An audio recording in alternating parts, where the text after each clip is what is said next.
할렐루야. 사랑하는 대강의 가족 여러분, 오늘 하루도 하나님의 말씀과 동행하는 삶이 되길 소망합니다. 오늘 함께 나눌 하나님의 말씀은 사도행전 27장 21절에서 25절 말씀입니다. 여러 사람이 오래 먹지 못하였음에 바울이 가운데 서서 말하되, 여러분이여 내 말을 듣고 그레데에서 떠나지 아니하여 이 타격과 손상을 면하였더라면 좋을 뻔하였느니라. 내가 너희를 권하노니 이제는 안심하라. 너희 중 아무도 생명에는 아무런 손상이 없겠고 오직 배뿐이리라. 내가 속한 바 곧 내가 섬기는 하나님의 사자가 어젯밤에 내 곁에 서서 말하되, 바울아 두려워하지 말라. 내가 가이사 앞에 서야 하겠고 또 하나님께서 너와 함께 항해하는 자를 다 내게 주셨다 하였으니 그러므로 여러분이 안심하라. 나는 내게 말씀하신 그대로 되리라고 하나님을 믿노라. 아멘. 난세는 영웅을 만든다. 또 난세는 영웅을 낳는다라는 말이 있습니다. 나라가 평화로울 때는 인재가 눈에 띄지도 않고 또 찾지도 않고 있어도 별 관심이 없는데, 난세가 되면 난세를 해결할 만한 사람을 찾게 됩니다. 그동안 난처하고 지식을 말하던 사람들도 난제 앞에서 모두 꼬리를 내리고, 문제를 해결하지 못하면 사람들은 문제 해결을 위해서 사람을 찾게 됩니다. 그럴 때 그동안 주목하지 않았던 사람이 문제를 하나씩 해결해 나가게 되면 비로소 그 사람의 진몬력을 보게 됩니다. 우리나라 역사상 난세의 영웅들은 많지만 최고의 영웅이자 난세의 영웅은 바로 이순신 장군입니다. 문제를 어느 정도 해결해 놓으면 그 영웅이 무서워 손발을 묶어 놓습니다. 그런데 무장해제된 사이 문제가 다시 불거져서 어느 누구도 그 문제를 해결하지 못하자 그 영웅을 다시 불러 세우지 않을 수 없습니다. 그래서 그 영웅은 백의종군하여 문제를 해결합니다. 그래서 난세의 영웅이라고 합니다. 오늘 본문도 난세가 영웅을 알아본다는 말이 꼭 들어맞는 내용이 나옵니다. 배가 출항하기 전에는 한낱 죄인 정도로만 알고 있었던 바울이 어느 순간부터, 즉 태풍으로 위기를 맞으면서부터 사람들의 시선이 바울에게로 향하고 있습니다. 유라굴로라는 광풍 앞에 선장도 백부장도 문제를 해결할 수 없었습니다. 꼼짝없이 태풍 앞에 목숨을 내놓아야 할 판입니다.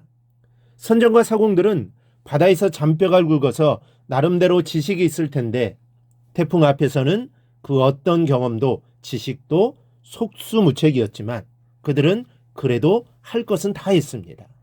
겨루를 잡아 끌어올리고 줄을 가지고 선체를 둘러감고 수르디스에 걸릴까 두려워하여 연장을 내리고, 그리고는 마음이 안 놓이자 사공들이 짐을 바다에 풀어버렸습니다. 그래도 불안하자 항해에 필요한 배의 기구까지 다 내다 버렸습니다.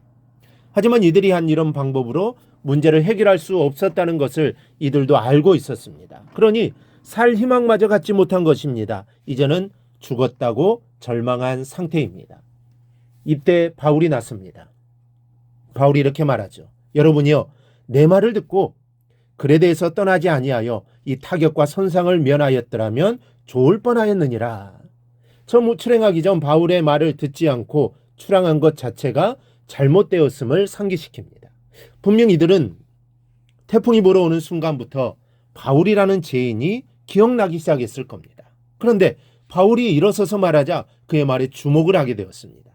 물론 여기까지 들으면 상심하고 소망마저 사라진 사람들을 책망하는 것 같습니다. 하지만 바울은 이들을 안심시킵니다.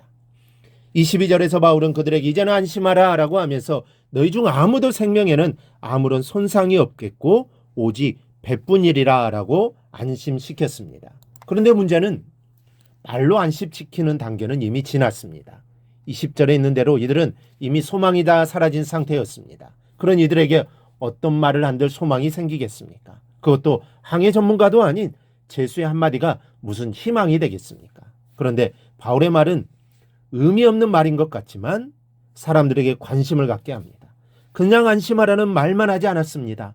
뭔가 그들의 마음에 작은 희망을 가진 만한 말을 하였습니다.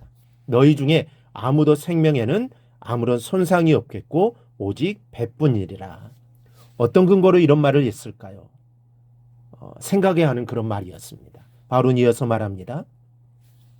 자신의 말이 아니라 하나님의 사자가 알려줬다고 그들을 설득하였습니다. 이들은 이교도들이고 우상을 믿는 자들이면서 배를 타는 사람들이어서 천사를 믿기 때문에 하나님의 사자는 천사를 의미한다고 볼 수 있습니다. 그 천사가 나타나서 바울아 두려워하지 말라, 내가 가이사 앞에 서야겠고 또 하나님께서 너와 함께 항해하는 자를 다 내게 주셨다고 이야기하며 안심을 시킵니다. 하나님의 천사가 바울에게 죽지 않고 살리라고 하지 않고 가이사 앞에 서야 한다고 했는데, 이는 곧 이 배에 탄 모든 사람이 다 산다는 말과 같습니다. 이 사실을 확인시켜주는 말이 너와 함께 항해하는 자를 다 내게 주셨다라는 말입니다. 여기서 주셨다는 말은 선물, 은혜를 뜻하는데, 이는 바울과 함께 배에 탄 사람들을 바울에게 선물로 주셨다는 뜻입니다. 이들이 듣기에는 바울을 통하여 살게 된다는 말이지만 성교적인 언어, 신앙적인 해석은 이들 가운데 많은 사람들이 바울을 통하여 복음을 듣고 구원받을 것이라는 말이 됩니다. 그래도 그 즉시는 바울의 말을 믿거나 안심이 되지는 않았을 겁니다. 그래서 바울은 계속 안심시켰습니다. 그러므로 여러분이 안심하라, 나는 내게 말씀하신 그대로 되리라고 하나님을 믿노라. 바울은 하나님께 주신 계시에 의하여 사람들을 안심시키려고 애쓰고 있습니다. 그들이 처음에는 믿지 않았지만 바울이 말대로 되어가는 것을 보면서 그들의 인도자는 선장도 백부장도 아니고 바울이라는 것을 알게 되었습니다. 지도자는 목적 지향적인 사람이 아니라 사람들을 인도하는 자가 지도자입니다. 궁극적으로 하나님께 인도하는 것입니다. 우리 모두는 다 지도자의 위치에 있습니다. 그러므로 세상을 제대로 보고 하나님 말씀에 귀 기울여서 사람들을 옳은 길로 인도하는 자가 되시기를 바랍니다. 그리하여 하나님이 주신 사명 잘 감당하는 성도들이 되기를 주님의 이름으로 축원합니다. 오늘 묵상한 말씀을 굳게 잡고 삶으로 실천하며 살아내는 대강의 모든 성도들이 되기를 축복합니다.